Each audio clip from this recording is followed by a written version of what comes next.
The city was baking under a bright, unforgiving sun. It was one of those afternoons where the heat rises off the pavement in waves, making the air look shaky and distant. On the sidewalk, the noise of traffic was constant, a hum of engines and the occasional sharp bark of a horn. It was a busy day, and everyone was moving fast, trying to get from one place to another without melting in the heat. Keanu walked out of a small coffee shop on the corner. He wasn't wearing anything flashy, just a simple, worn-out jacket, a pair of jeans, and boots that had seen better days. He held a white paper cup in his hand, steam rising from the small opening in the lid. He looked like anyone else on the street. He kept his head down, his dark hair messy, just wanted to enjoy his drink in peace. He nodded at the barista through the glass window, a small, polite gesture, and turned to walk toward his parked car nearby. A few blocks away, a patrol car was moving through the traffic. Inside, Officer David sat behind the wheel. His knuckles were white as he gripped the steering wheel. David was not having a good day. In fact, he hadn't had a good day in a long time. He was exhausted. His eyes were red and heavy, staring at the road but seeing other things. Bills he couldn't pay, a phone call he didn't want to answer, and a pressure in his chest that felt like a heavy stone. He was on the edge, and he knew it, but he couldn't step back. He felt like he was carrying the weight of the whole world on his shoulders, and nobody could see it.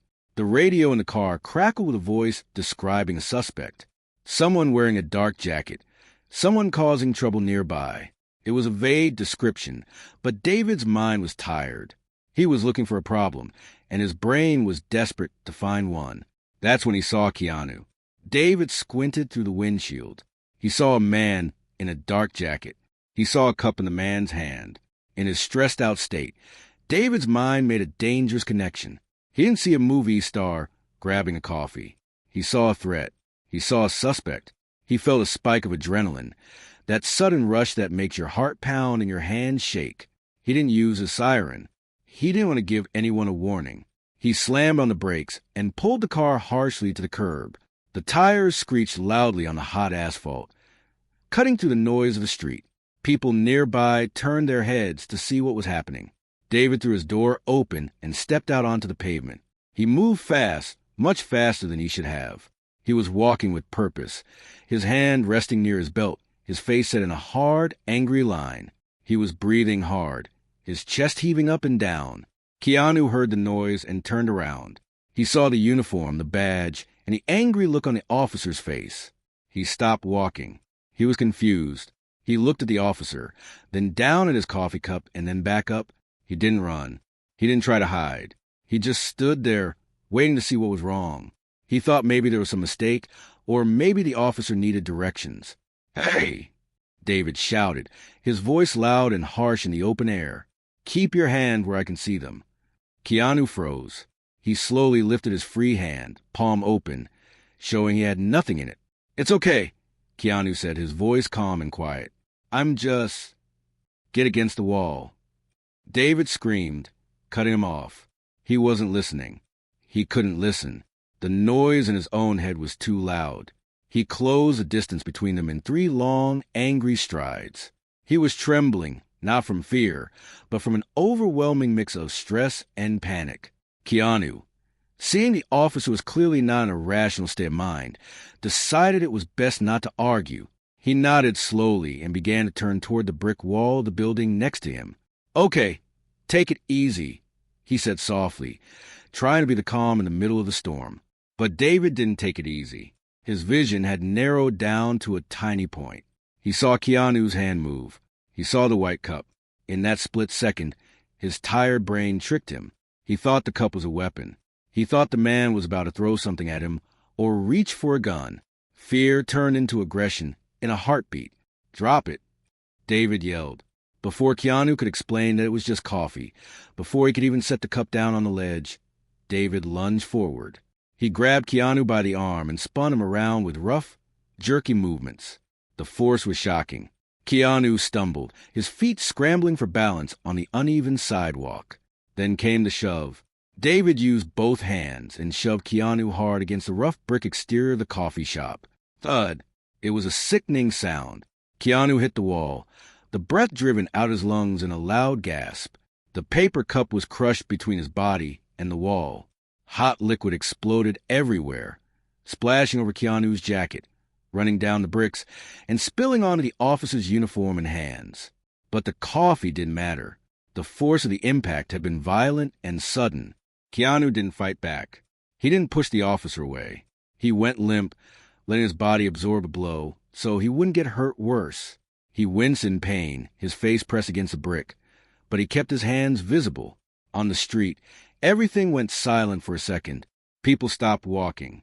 A woman, holding a shopping bag, covered her mouth with her hand. A man nearby dropped his phone. They recognized a man who had just been thrown against the wall. It was Keanu Reeves. But even if they didn't know who he was, they knew what they were seeing looked wrong. It looked like an attack, not an arrest. David was breathing heavily, standing behind Keanu, one hand pressing Keanu's back against the wall. He was fumbling with his handcuffs, his fingers slipping because of the hot coffee on them. "I told you to drop it." David shouted again, but his voice sounded different now. It sounded shaky, less like a command and more like a cry of fear. Keanu turned his head slightly to the side, cheek against a brick. He could feel the burn on his arm where the coffee had soaked through his shirt. He could feel the hardness of the wall against his chest. But as he looked at the crowd of shocked faces, and then back at the officer, who was clearly falling apart right in front of him, his expression didn't turn to anger. He looked at the man with a look of deep, sad pity. The video cameras on the phones were rolling. The moment was captured forever. The moment a police officer let his stress take over and attacked an innocent man. But the story wasn't over. The shock of the impact was fading, replaced by a strange, heavy silence that hung over the sidewalk. The sun kept shining down on the spilled coffee, steam rising into the air as two men stood there, locked in a moment that neither of them would ever forget. For a few seconds, nobody moved. The only sound was the heavy, ragged breathing of the police officer standing behind Keanu. The hot coffee continued to drip down the brick wall, making a dark stain on the pavement, but the noise of the city seemed to fade away. It felt like the world had stopped spinning just for this one moment. The shock of the impact was still fresh in the air. Keanu's chest ached where he had been shoved against the hard bricks, but he didn't try to rub the pain away. He kept his hands exactly where they were, visible and open.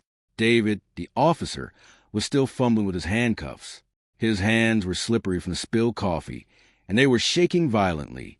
He was trying to click the metal rings around Keanu's wrists, but he couldn't seem to make his fingers work right. His heart was pounding so hard, he could hear a rushing sound in his ears, like a train was passing by right next to his head. He was stuck in that moment of panic, unable to snap out of it. He was shouting commands that didn't make sense, words tumbling out of his mouth in a jumbled mess. "Don't move. Stop resisting," David yelled, even though Keanu was doing the exact opposite. He was standing perfectly still, leaning against the wall, waiting for the storm to pass. Keanu could feel the officer's tension. He could feel the fear radiating off David's body. It wasn't the fear of a criminal. It was a fear of someone who was terrified of losing control. Keanu had been in enough movies to know what a villain looked like, and he had lived enough life to know what a broken person looked like. He realized very clearly that this was an attack born out of hate.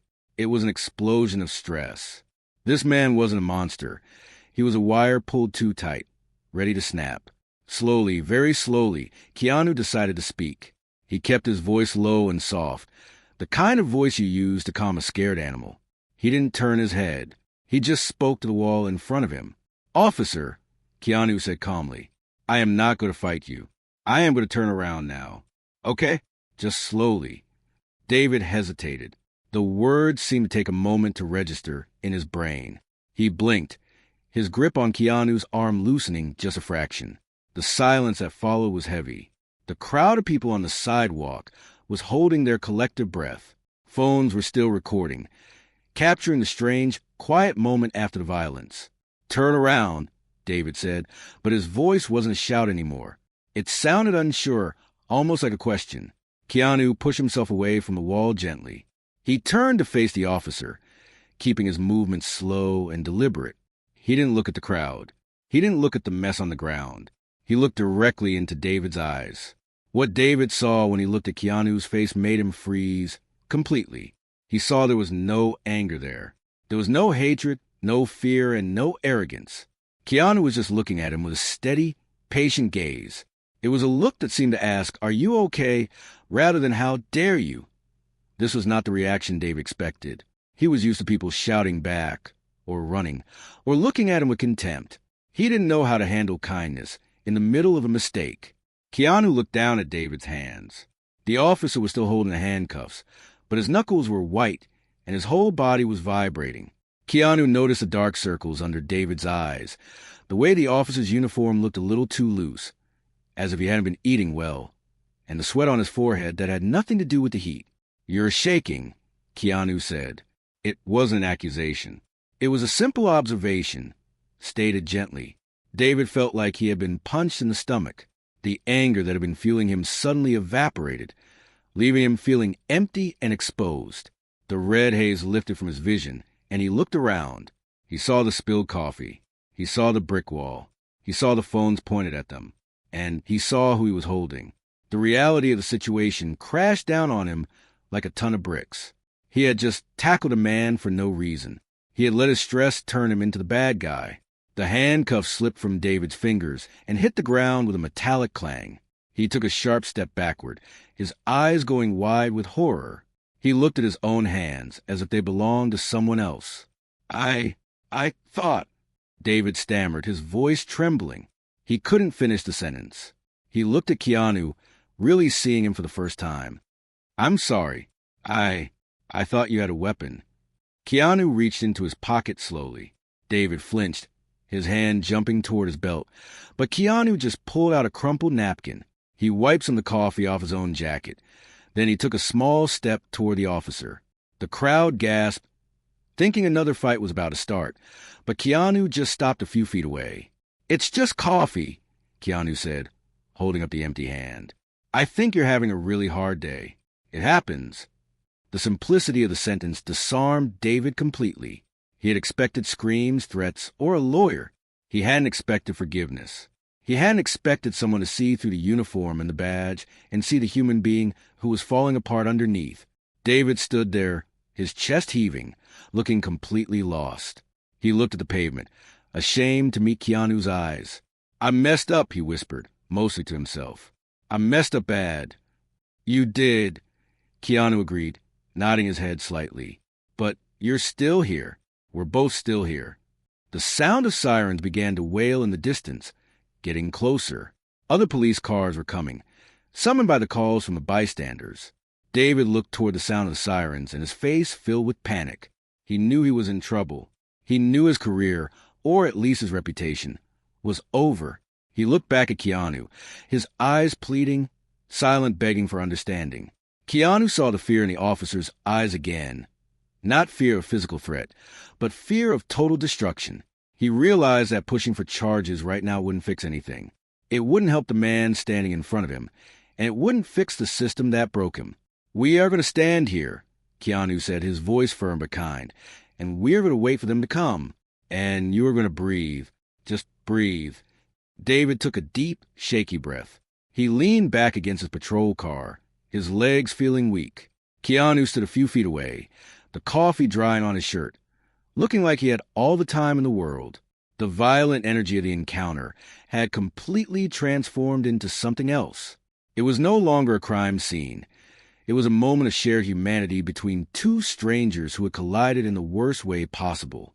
The bystanders lowered their phones slightly, the anger in the crowd softening into confusion and curiosity as they watched the unexpected quiet between the two men.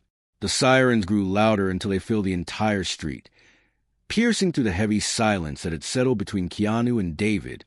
Two more patrol cars screeched at the curb, their lights flashing red and blue, painting the buildings in a strange, strobing rhythm.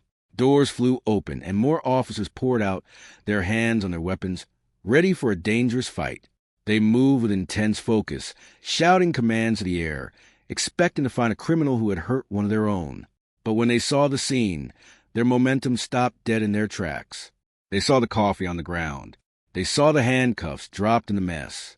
And they saw Keanu standing calmly, wiping his hands with a napkin, while David leaned against his car looking like he had seen a ghost. The sergeant in charge, a tall man with graying hair, walked up slowly. He looked at Keanu, then did a double take. The realization hit him instantly. He knew who this was. He knew that this wasn't just some random guy off the street. This was one of the most famous actors in the world. And he was standing there with a coffee stain on his jacket and a look of concern on his face. "What happened here?" the sergeant asked, his voice low and serious. David tried to stand up straight, to snap back into soldier mode, but he couldn't find the strength. He opened his mouth to speak, to give some official report, but the words caught in his throat. He just shook his head, staring at the pavement. Keanu stepped in before David could dig a deeper hole for himself. "It was a misunderstanding," Keanu said, his voice steady. "He thought I was someone else. It got a bit physical, but it's over now. Nobody is hurt." The sergeant looked at Keanu's arm, which was red and beginning to bruise from the impact against the wall. "Sir, are you pressing charges? We need to file a report." The crowd of bystanders was murmuring now, cameras still rolling. They wanted to see justice. They wanted to see the star fight back against the abuse of power. But Keanu looked at David again. He saw the way the younger officer was trembling, the way he looked like he was about to cry. Keanu knew that if he pressed charges right now, if he started a legal war, David's life would crumble into dust. He didn't want to be the one to crush him. "No," Keanu said simply. "I don't want to press charges. Just let him go home. He's had a long day." The sergeant looked surprised, but he nodded slowly. He signaled for his men to stand down. He told David to get in his car and go to the station to file a standard use of force report, but he didn't handcuff him. It was a quiet dismissal. David looked at Keanu one last time, his eyes full of a mixture of shame and gratitude, before he got into his car and drove away. Keanu stayed for a few more minutes to make sure the crowd calmed down. He answered a few questions, told everyone he was fine, and then he walked his own car. As soon as he sat in the driver's seat and closed the glass door, the noise of the world was cut off. He let out a long, deep breath that he felt like he had been holding for hours. When Keanu got home that evening, the house was quiet. It was a simple place, not full of fancy, expensive things. Just comfortable furniture and a lot of books. He sat down on his leather sofa, the silence of the room surrounding him. His shoulder was throbbing now, a dull ache that was starting to set in where he had hit the wall. He rubbed it gently, wincing a little. He turned on the television to see the news, and what he saw made his heart sink. The video was everywhere. It was playing on a loop on every channel. The headline wasn't "Police Make Mistake." The headline was "Brutal Attack." The video had been cut to show only the shove, the violence, and the coffee flying. It looked terrible. It looked like police brutality in its purest form. The comments on the screen were scrolling by fast, a river of anger. People were furious. They were demanding that the officer be fired immediately. They wanted his name, his address, and his badge number. They wanted to destroy him. The internet was a mob, and they had their torches out. Keanu sat there, watching the hate grow.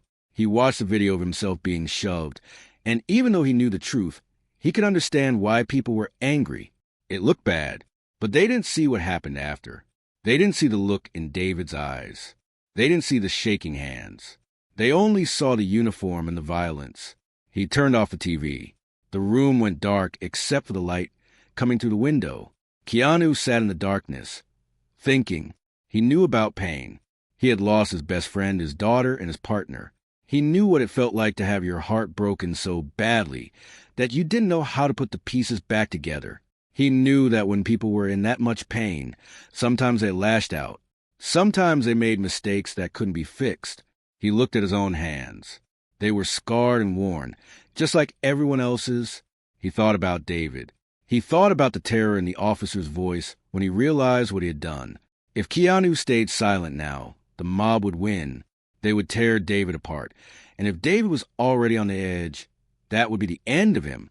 Keanu stood up and walked over to his phone. He didn't call his agent or a lawyer. He called the direct line to the police chief. It took a few minutes, but eventually the chief answered. "I saw the news," the chief said, sounding tired and stressed. "Mr. Reeves, I'm incredibly sorry. We are launching an internal investigation immediately. That officer will be suspended." "Wait, Keanu said into the phone. "Please, don't do that yet. Not until you know the whole story." "Sir, he attacked you. On video. There is no defense of that." "There is," Keanu said softly. "I need you to tell me about him. Not the officer, but the man. Is he a good cop? Does he have a family?" There was a long silence on the other end of the line. The chief sighed. "His name is David. He is one of our best. Or he was, until recently. His wife left him 6 months ago. He's raising a daughter with special needs on his own. He's been working double shifts to pay for her medical treatments. He put in a request for mental health leave last week, but we denied it because we are short-staffed. He hasn't slept in 30 hours. Keanu closed his eyes. The pieces of the puzzle fit together perfectly. David wasn't a monster. He was a father who was drowning. He was a good man who had been pushed too far by a system that didn't care if he broke. "Thank you," Keanu said quietly. "I'm coming down to the station tomorrow morning. Not to make a statement. I need to see him. Mr. Reeves. I don't think that's a good idea. The press will be swarming." "I don't care about the press," Keanu said, his voice firm. "I care about fixing this." He hung up the phone and looked out the window at the city lights. The world outside was angry and loud, screaming for punishment. But Keanu knew something that the internet didn't know. He knew that punishment doesn't heal people. Kindness does. And he decided right then, standing in his quiet living room, that he was going to try to save the man who had tried to hurt him. The sun was high in the sky the next morning, shining brightly on the city streets, but the mood outside the police station was dark and stormy. A large crowd of reporters and camera crews had gathered on the sidewalk. They were packed tight behind the metal barricades, their microphones like a forest of black sticks reaching toward the entrance. Everyone was waiting. They were expecting a lawsuit. They were expecting a scandal. They were expecting Keanu Reeves to come out shouting for justice.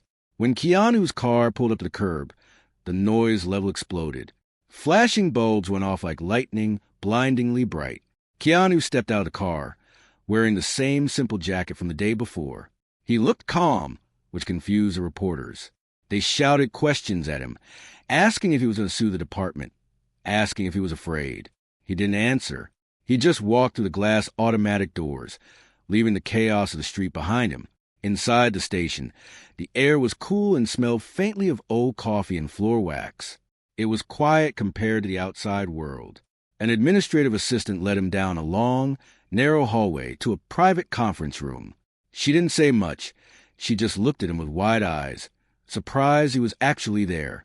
Keanu opened the plain white door to the room and stepped inside. Sitting at a small metal table was David. The officer looked like he hadn't slept in a week. His uniform was wrinkled. His eyes were red and puffy, and he was staring down at his hands, which were clasped tightly together on the table. When the door clicked shut, David jumped in his seat. He looked up, and when he saw who it was, his face went pale. He looked like a man waiting to be told he had a terminal illness. Keanu didn't stand across the room, looking down at him. He walked over to the chair opposite David and pulled it out. He sat down, leaning forward with his elbows on his knees. There was no table of lawyers between them. There was no angry chief of police. It was just two men. David started to shake. He opened his mouth to speak, but his voice cracked. "Mr. Reeves," he whispered, I am so sorry.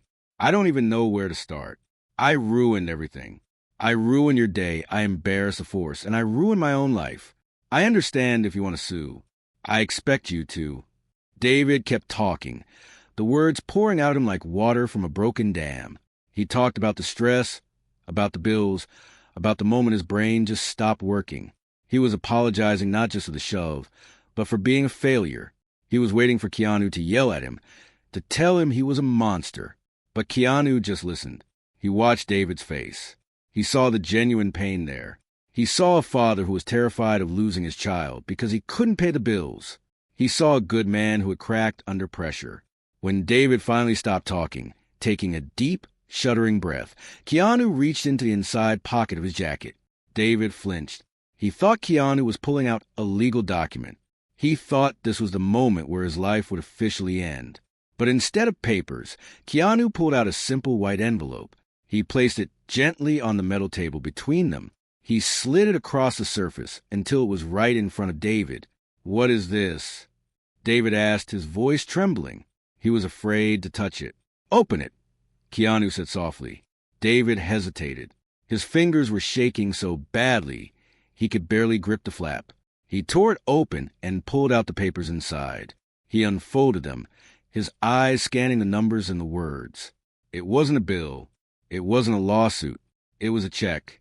It was a check for enough money to cover every single overdue payment on his house. It was enough to pay for the doctor visits his daughter needed for the next year. And tucked behind the check was a confirmation letter. It was a paid reservation for a private rehabilitation center that specialized in helping police officers with trauma and burnout. David stared at the paper. The numbers blurred as his eyes filled with tears. He looked up at Keanu, his mouth open, unable to speak. He couldn't understand it. This wasn't how the world worked. People don't attack you and then get paid for it. Enemies don't help you. "I know what it feels like to lose everything," Keanu said, his voice quiet and serious. "I know what it feels like to be in a dark hole and think there is no way out. You made a mistake yesterday, David. A big one. But you are not a bad person. You are just a man who is carrying too much weight." Keanu paused, looking David in the eyes to make sure he was listening. "You can't help anyone else if you are broken yourself. You need to heal. You need to sleep. You need to be there for your daughter. Take this time. Fix yourself. Then, when you are strong again, you can go back to being the officer I know you want to be." David broke down. He put his head in his hands and wept. It wasn't a quiet cry. It was a loud, messy cry of someone who's been holding in pain for years. He cried for his daughter, for his late nights, for the stress, and for the kindness he was being shown that he absolutely did not deserve. The room was filled with the sound of his sobbing, but it wasn't a sad sound. It was the sound of a weight being lifted. Keanu didn't say anything else. He just sat there, a quiet presence in the room, letting the officer let all out. He didn't ask for a thank you. He didn't ask for a press release. He just sat there, showing David that he wasn't alone. After a few minutes, David wiped his face with his sleeve. He took a deep breath, trying to compose himself. He looked at the check again, then at Keanu. "I don't know how to thank you," David choked out. "I will pay this back. I swear I will." Keanu shook his head slightly. "You don't pay it back to me," he said. "You pay it back by taking care of yourself. And one day, when you see someone else who is struggling, you help them. That's how it works." Keanu stood up from his chair. He patted David gently on the shoulder, a small, human connection that meant more than any contract ever could. He walked toward the door, his steps light. Outside, the reporters were still waiting, hungry for a story. They had no idea that while they were looking for a fight, an act of incredible grace had just taken place inside the gray, concrete walls of the station. David sat alone at the metal table, clutching the envelope to his chest, feeling something he hadn't felt in a very long time. He felt hope. The glass automatic doors slid shut behind Keanu, sealing the quiet, heavy moment of the meeting away from the outside world. As soon as he stepped onto the top of the concrete steps, the noise hit him like a physical wave. It was a wall of sound, shouting voices, clicking cameras, and the general roar of a crowd that was hungry for a story. The sun was beating down on the pavement, hotter than ever, but the atmosphere was icy with tension. Dozens of microphones were thrust toward his face. Reporters were pushing against the metal barricades, their faces flushed with excitement. They wanted conflict. They wanted drama. They wanted the movie star to come out and demand justice, to condemn the police force, or to yell about his own bruised shoulder. They were ready to write the headline, "Reeves demands justice." Badge pulled. Keanu stood at the top of the stairs for a moment, looking out over the sea of people.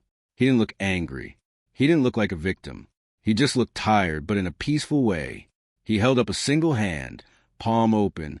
It wasn't a wave to stop them, but a gentle request for a moment of silence. Slowly, the shouting died down. It took a few seconds, but the crowd realized he was actually going to speak to them right there, without a script, without a publicist whispering in his ear. The cameras kept clicking, flashing like strobe lights, but the voices quieted until all you could hear was the distant hum of city traffic. Keanu leaned in slightly toward the forest of microphones. He didn't look at the cameras. He looked at the people holding them. He spoke in a normal voice, not a shouting one, so everyone had to lean in to hear him. "I know everyone is waiting for a fight," Keanu began. "I know you saw the video. I know it looked scary. It was scary for a moment." He paused, looking down at his shoes and back up. "But I want to tell you something about what happened yesterday. That officer, David, he didn't attack me because he is a bad person. He attacked me because he is a tired person. He is a man who is carrying a load that is too heavy for one person to carry." The reporters exchanged glances. This wasn't the script they were expecting. They shifted on their feet, confused. "We all have bad days," Keanu continued, his voice getting a little stronger. "Days where we feel like we are underwater. Days where we make mistakes. If we destroy everyone who makes a mistake while they are hurting, then who is going to be left to help us?" Keanu took a deep breath. He thought about David inside, sitting at the metal table with the envelope that would change his life. He thought about the little girl waiting at home for her father. "I am not pressing charges," Keanu said clearly. A murmur ran through the crowd, a ripple of shock. People whispered to each other. The cameras flashed faster, capturing surprise on everyone's faces. "I have accepted his apology," Keanu went on. "And I ask you to do something strange. I ask you to be kind. Instead of hunting him down, let him heal. He is going to take some time to get better. He is going to fix himself so he can come back and be the good officer and the good father I know he wants to be. Let's give him the space to do that." He didn't say another word. He didn't take questions. He just looked at the crowd one last time, gave a small, sad smile, and turned around. He walked back down the steps toward his car. He moved through the crowd, but nobody tried to block him. Nobody shouted angry questions. They just watched him, stunned into silence. Inside the station, up on the second floor, David was standing by a window. He had watched the whole thing through the dusty glass. He saw the flashing lights, the angry crowd, and then the sudden silence as Keanu spoke. He couldn't hear the words, but he saw Keanu's calm face. He saw the gentle gestures. And then he saw Keanu defending him. David put his hand against the glass, his forehead resting against the cool surface. He felt a lump in his throat, so big he could barely swallow. He had expected to go home in disgrace. He expected to lose his house and his badge. He thought the world was going to crush him. Instead, the man he had shoved against the wall had just saved him. The sergeant walked into the room and stood beside David. He looked out the window at the retreating figure of the actor. "He's a better man than any of us," the sergeant said quietly. David nodded, tears streaming down his face again, but this time they weren't tears of despair. "Yeah," he whispered, "he is." Outside, Keanu got into his car. He closed the door, shutting out the world again. He sat there for a moment, his hands resting on the steering wheel. His shoulders still hurt, and his jacket was still stained with dried coffee, but his heart felt light. As he drove away, the headlines were already changing. The narrative of anger and victimhood was dissolving. On the screens in Times Square and on the phones in people's pockets, the story was shifting. It wasn't about a police attack anymore. It was about forgiveness. It was about the power of empathy. People watching the news at home stopped what they were doing. They saw the famous actor asking for kindness instead of revenge. It made them think about their own lives. It made them think about the people who had been rude to them or the people they had been rude to. It made them wonder if maybe, just maybe, everyone was fighting a hard battle that no one else could see. Keanu drove down the highway, the sun setting behind the city, casting long, golden shadows across the road. He didn't do it for the fame. He didn't do it for the praise. He did it because he knew that life is hard, and sometimes the only way to make it easier is to catch someone when they fall. The car disappeared into the flow of traffic, just another vehicle on a busy road. But the feeling he left behind stayed in the air. It was a reminder that even in a world full of noise and anger, there's always room for a little bit of grace. And that day, grace was exactly what shocked everyone.